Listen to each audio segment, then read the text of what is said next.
Hello, it's the people here. And as you can see, this is my friend Gary, who's a cherry tomato plant. And this is my friend Peter, who's a potato plant. And as you can see, Peter, 2 days ago, was dead. Now he's alive. And he's doing very well. And he's doing better than yesterday, actually.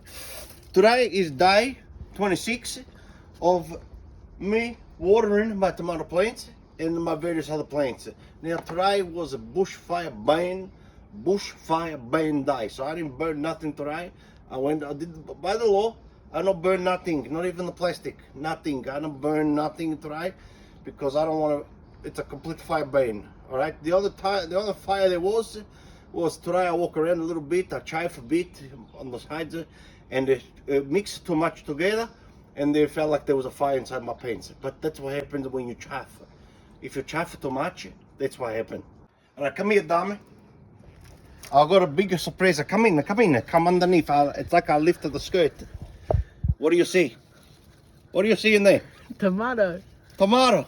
Look. Oh yeah, look, a little baby tomato here. It's green, but it's there. I'm so happy because my dream come true. And the tomato is made. Turn it off there. Arrivederci, ciao, and stay refreshed just like a Peter here. You bloody basket, Peter. You make it. Ciao.